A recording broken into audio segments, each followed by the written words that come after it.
नमस्कार जय जगन्नाथ मु प्रमिला पट्टनायक मो चैनल ना हूँ ओंकार आपन जदि ये वीडियो भल लगी थाए ताहले आपण माने मते लाइक सब्सक्राइब शेयर और कमेंट करें। मुझे केतोटी घर उपचार विषय कहूँ आम बाड़ी बगीचार बहुत प्रकार गछ होता है से आम चेर मूल और पत्र जदि से संग्रह करी आम किसी रोगर उपशम कर पारे आम तार बहुत लाभवान होता है। यहाँ तेंतुली गछ गोटे अलरकारी गछ तेणु से बहुत औषधीय गुण अच्छी मुझे तेंतुली गछ विषय 5टी कहूँ। आज्ञा प्रथमटी है तेंतुली पत्र रस जदि उषुम करके खाइबे ताले आपनकर खास कमिज। द्वितीयटी है तेंतुली मंजी आपन जदि दही सहित बाटिक खाइबे ताले आपनकर मलकंठ कमिज।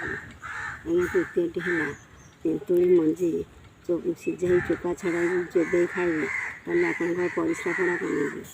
आज्ञा चतुर्थटी है तेंतुली पत्र रस ताको आपनकर हाथ पाद जलापड़ा होथो बाटी लगे ताले जलापड़ा कमिज। आज्ञा पंचमटी है तेंतुली गछ छेली ताको सिझाई गोमूत्र सहित पानी बाटिक 15 दिन खाइबे ताले आपनकर जंडिस कमिज।